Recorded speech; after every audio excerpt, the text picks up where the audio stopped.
Абайдың қара сөздері. Бірінші сөз. Бұл жасқа келгенше жақсы өткіздік пе, жаман өткіздік пе, әйтеуір бірталай өмірімізді өткіздік. Алыстық, жылыстық, айтыстық, тартыстық, әурешілікті көре-көре келдік.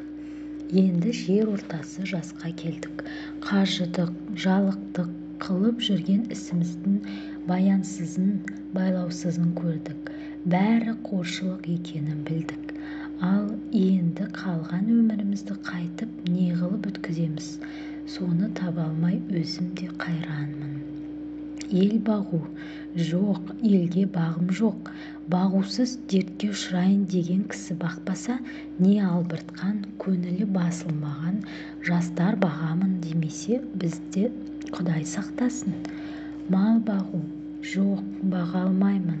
Балалар өздеріне керегінше өздері бағар. Енді қартайғанда қызығын өзін түгел көре алмай тұғын.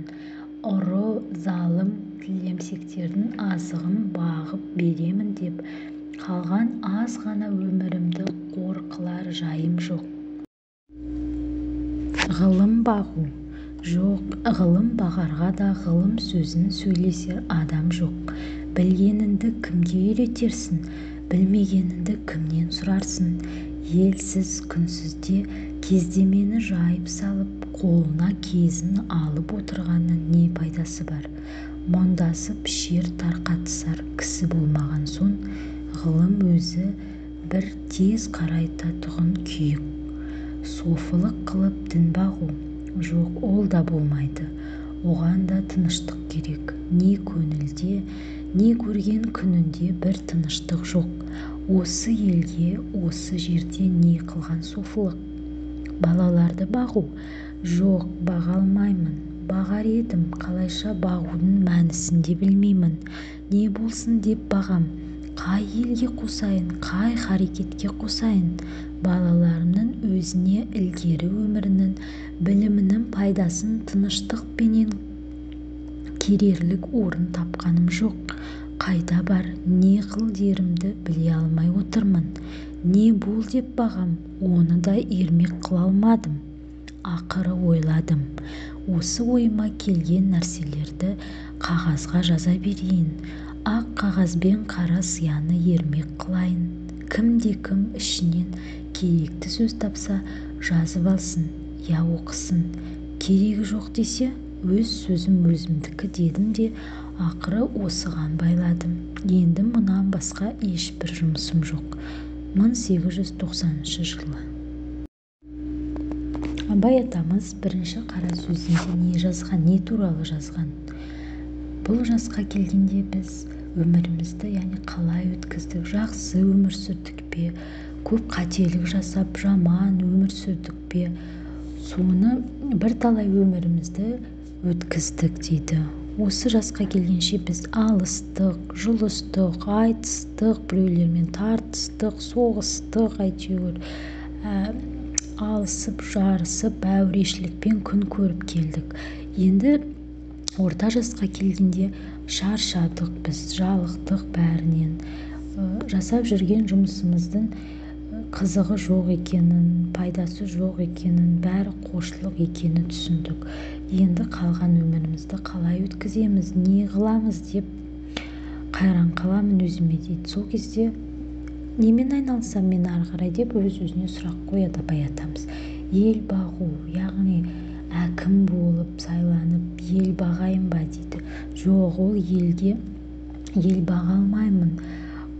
Оны бағусыз дертке ұшырайын деген кісі бақпаса, немесе жастар бақпаса, бізді Құдай сақтасын дейді, бізді ел бағудан. Мал бағу жоқ, оны да баға алмаймын. Оны балалар өздері бағар дейді. Енді қартайғанда өзін түгел көре алмай тұғын ұрылардан қалай мен мал бағамын, қалай оны қорғаймын дейді. Қалған аз ғана өмірімді мал бағып қор қылар жайым жоқ дейді. Ғылым бағу жоқ, ғылым бағарға да ғылым сөйлесет адам жоқ дейді. Ғылым сөзін сөйлесер адам жоқ. білгенімді кімге үйретемін, ал білмегенімді кімнен сұраймын дейді. Кім маған үйретеді? Мұндасып менімен сөйлесетін адам болмаса, кісі болмағаннан кейін ғылым өзі тез қартайтатұғын күйік дейді, тез қартайтады адамды. Сондықтан да ғылыммен айналыспаймын. Софылық, яғни дін бағу жоқ, ол да болмайды. Маған тыныштық керек, оған тыныш болу керек, өмірім көңілінде тыныш болу керек.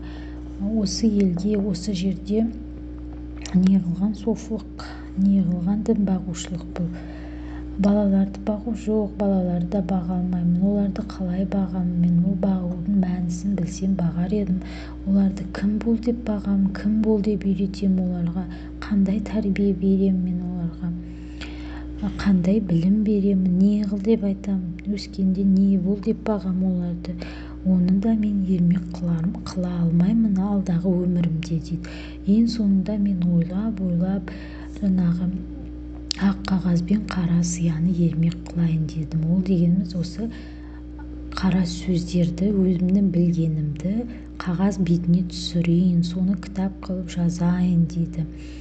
Соны білгенімді жазайын. Керек адам болса оқып алар, керек емес болса оқымай-ақ қойсын, өзіме өзім жазғаным деп, соны ермек қылайын деп абай атамыз қара сөз жазуға қалай келгенін осы бірінші қара сөзінде айтып кеткен болатын.